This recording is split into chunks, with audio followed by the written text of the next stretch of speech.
Good morning from the shores of the Aegean, where the morning star has risen from the sea, pointed to the sun, which has risen again, pointing to our risen Lord, the Son of God.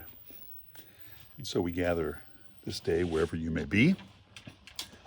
We read the psalm, we read the brief lesson, and in today's brief lesson, we encounter David. And in encountering David, we encounter some real Raiders of the Lost Ark stuff, real Indiana Jones stuff. So during the conflict with the Philistines, they had put the Ark of the Covenant for safekeeping in a place. Now that David felt that he had contained the Philistine threat, he went back to the place, to Obed's place, and he took 30,000 men, and he built a new cart. You're not supposed to touch the ark, as we know from Harrison Ford and the melting Nazis. Don't touch the ark. Guess what? They touched the ark and died. And David was scared, so he left it with Uzzah. He wasn't going to bring it into his own home, that is to say, David. He left it with another guy.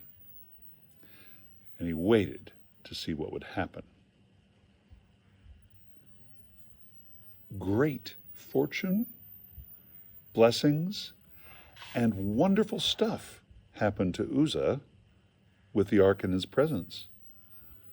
So David wanted it back. Bring it to my home. Isn't that the way?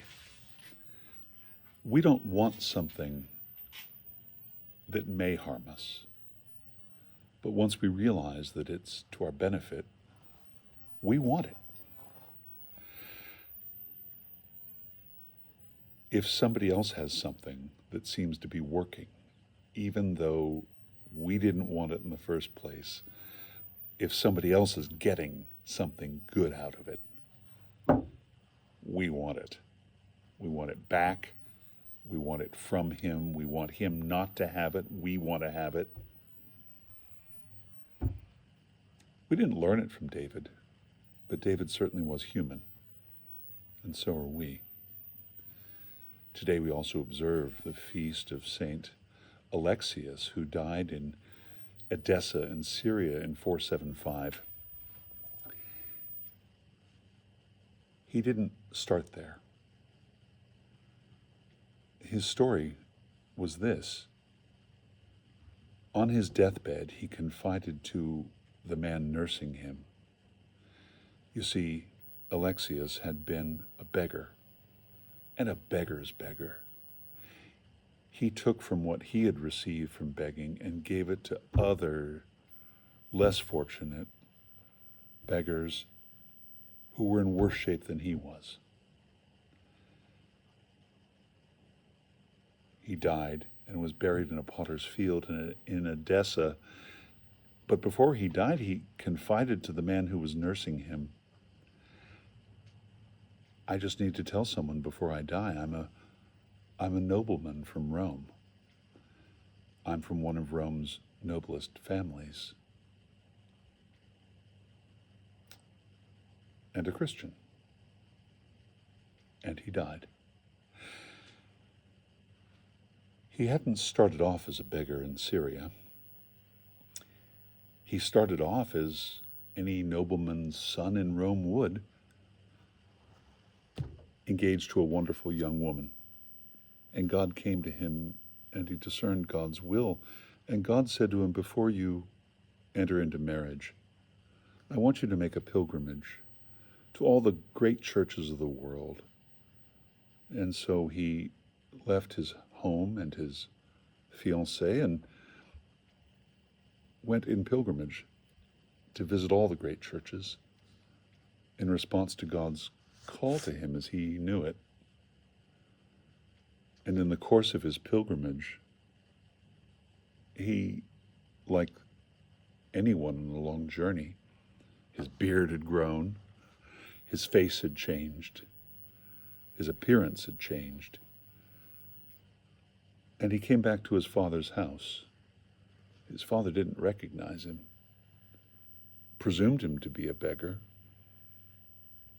and offered him a space to live underneath the stairs, where he worked and begged and eventually left.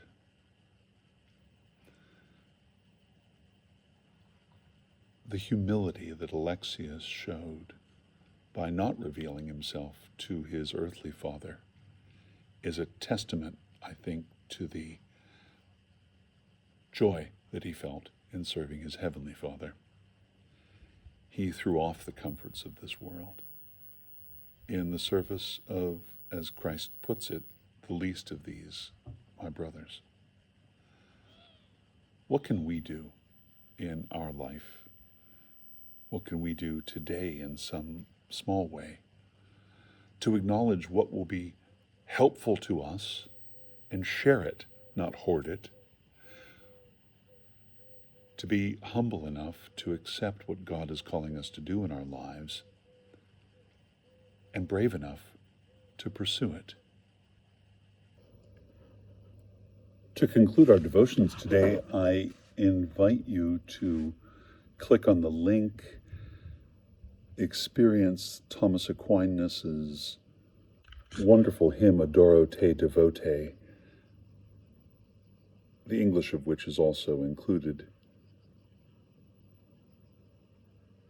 It's a hymn about humility. It's a hymn about seeing Jesus hidden in the normal, in this case, under the veil of the bread in the Eucharist. Humbly I adore thee, verity unseen, who thy glory hidest, 'neath these shadows mean. Low to thee surrendered, my whole heart is bowed, tranced as it beholds thee, shrined within the cloud. Taste and touch and vision to discern thee fail. Faith that comes by hearing pierces through the veil. I believe whate'er the Son of God hath told, what the truth hath spoken, that for truth I hold.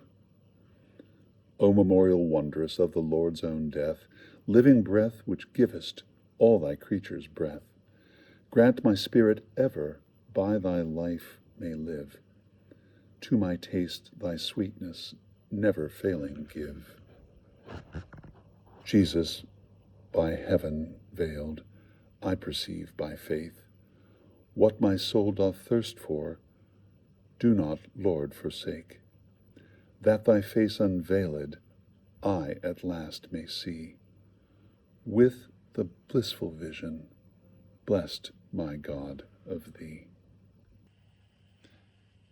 May this day be a blessing to you, and may you be a blessing to others this day.